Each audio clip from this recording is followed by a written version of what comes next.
A TV Escola Olindina apresenta programa Pergunte ao Professor. Apresentação, professor Edson. Olá, estamos aqui mais uma vez no Pergunte ao Professor e hoje trazendo um tema de história muito importante, principalmente para o quinto ano, sexto, sétimo, oitavo e nono ano. O tema de hoje é Guerra do Paraguai. Já sei, você, minha minhoquinha de plantão, deve estar pensando, é do Paraguai, foi uma coisa forjada, uma coisa criada. Não, foi uma guerra muito sangrenta que ocorreu entre 1864 e 1870 na América do Sul. Mas espera aí, como tudo isso começou? Bem, a gente vai ter que voltar um pouco.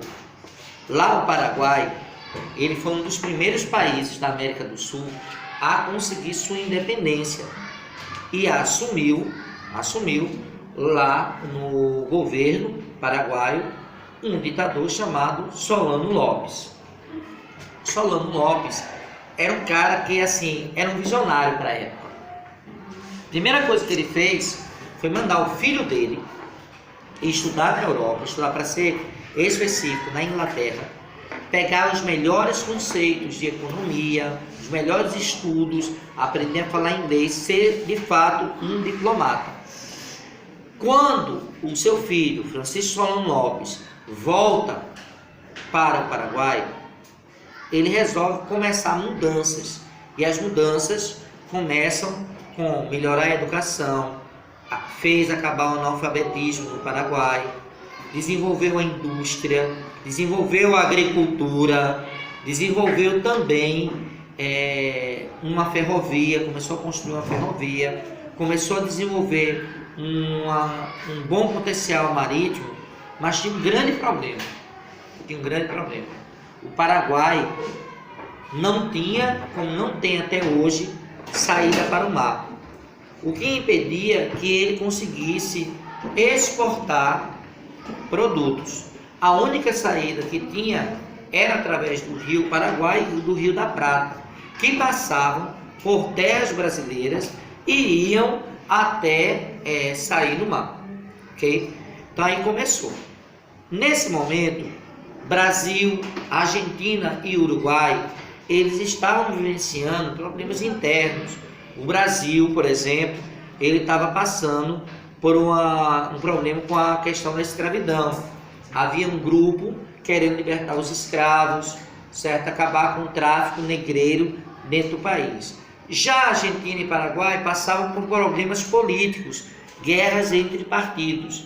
Então o Brasil começou a fazer algumas intervenções fora, através do nosso imperador da época, Dom Pedro II. A primeira intervenção que ele fez foi lá no Uruguai, na disputa entre os dois partidos, certo? Dando apoio principalmente ao Partido Colorado, que acabou assumindo o governo e ficando até quase os dias atuais como um dos partidos mais fortes do Paraguai. Já na Argentina, a questão do prata era muito importante. Então a Argentina começou a ter alguns ditadores que também queriam invadir o Uruguai e o Brasil interviu com seus militares. Solano Lopes em nenhum momento participou desses eventos, mas ele precisava de uma saída para o mar. E para obter essa saída para o mar, ele resolveu o seguinte: nós estamos com um exército muito mais aparelhado do que o brasileiro, então a gente vai invadir o Brasil, vai pegar todas as terras que costenham o Rio Paraguai para a gente ter uma saída para o mar. E foi isso que ele fez. Ele começou a atacar o Brasil. Países como a Argentina e o Uruguai começaram a tentar uma diplomacia com Solano Lopes, mas as invasões foram constantes. Invadiram Paranaguá, invadiram Mato Grosso, Cuiabá e saíram invadindo principalmente áreas fronteiriças onde não tínhamos tantos militares. Em resposta, o governo brasileiro mandou alguns ultimatos para Solano Lopes. Esses ultimatos resultaram na recusa dele. E aí você deve estar se perguntando, Aí o Brasil perdeu, porque não tinha matéria-prima, não. Aí o Brasil convocou vários soldados, certo? Pessoas voluntárias para lutar contra este ditador, tá bem? Então, em diversos cantos do país se montaram pelotões que partiram para enfrentar os paraguaios. Nos primeiros momentos, o Paraguai ele teve vitórias, e vitórias bem substanciais. Muitos brasileiros morreram nesse primeiro momento. A Inglaterra ela começou a financiar esta guerra, financiando matéria-prima e principalmente armamentos para os brasileiros. Com esses armamentos, criou-se novos batalhões e aí se entregou, por volta de 1867, 68, o comando das tropas brasileiras ao Marechal, então, Duque de Caxias. Na época era barão, virou duque após a Guerra do Paraguai. Então, entregou ao Barão de Caxias a missão de dominar os paraguaios e ao almirante Riachuelo a missão de proteger os rios. Então, o almirante Barroso, a missão de defender os rios. Barroso teve sua primeira batalha naval em 6 de junho de 1868. Foi a Batalha do Riachuelo, tá certo? Onde as tropas brasileiras se viram cercadas por navios paraguaios e com menor número de soldados, o Brasil conseguiu derrotar os paraguaios. O primeiro herói, certo, da nossa nação com nome surgiu daí. Foi um fuzileiro naval que, numa das embarcações brasileiras que estava pegando fogo, ele mergulhou na água, em cima do fogo inimigo, subiu no mastro da bandeira que estava pegando fogo, retirou a bandeira brasileira, desceu abraçado com ela, levou vários tiros, mas salvou a bandeira brasileira do incêndio. Na época era a bandeira do Império. Esse soldado, essa bandeira ela foi utilizada até o final da guerra para vencer as disputas e foi a bandeira que foi hasteada no dia da entrega da rendição do Paraguai. Depois disso, o Duque de Caxias ele começou várias batalhas, batalha de Tuiuti, algumas batalhas de Cuiabá, até chegar à capital Assunção. Quando isso aconteceu, quem já defendia o país não eram mais homens feitos, eram crianças. Crianças foram usadas e não foram poupadas, foram considerados inimigos e mortas pelas tropas brasileiras. Quando eu falo criança, eu estou falando de jovens entre 9 e 10 anos que pegarem armas para defender esse país, certo? Então muita gente morreu, muitas mulheres também morreram, foram estupradas por tropas brasileiras, tá? Foi uma guerra sanguenta que dizimou praticamente 80% da população paraguaia.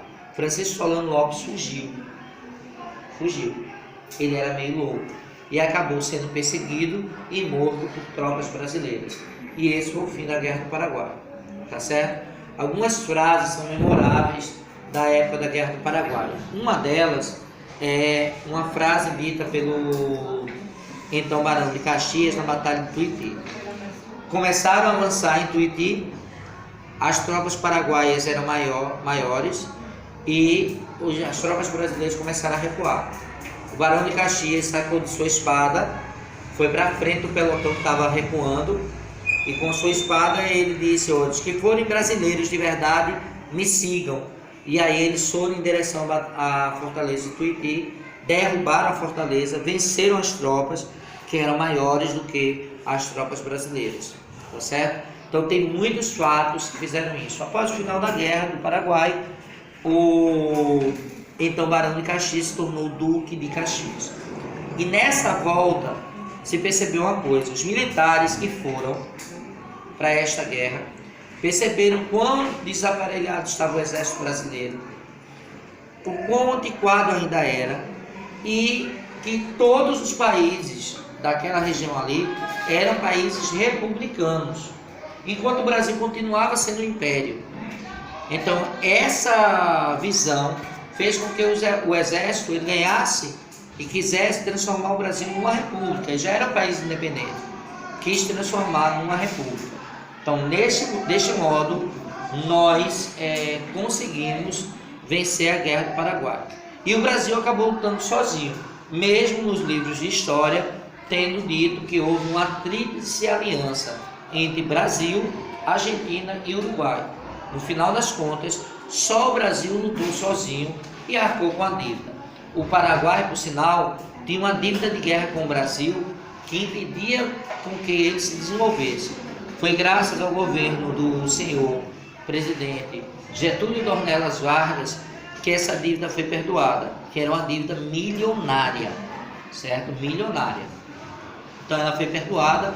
Graças a esse perdão, o Uruguai conseguiu, a partir da década de 30, se desenvolver, porque ele pagava anualmente uma dívida de guerra ao Brasil, tá certo? Entendido? Então, vou pedir a vocês, hoje a gente chegou a 98 inscritos, a gente está muito bem, precisamos de mais, precisamos chegar até os 1000, então a meta da gente é bater os 1000, se nós chegarmos aos 1000 inscritos, vai ser sorteado um presente nesse canal. Provavelmente o aluno que conseguir mais inscritos,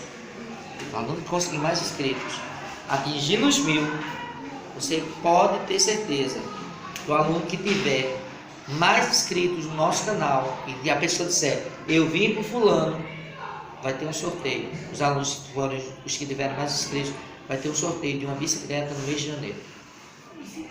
É uma bicicleta, agora tem que conseguir inscritos, viu? Não é uma missão fácil não, cabe a você. Por isso nós vamos estar reformulando o canal para que o canal seja cada vez melhor, tá certo? Então esse foi o Pergunte ao Professor.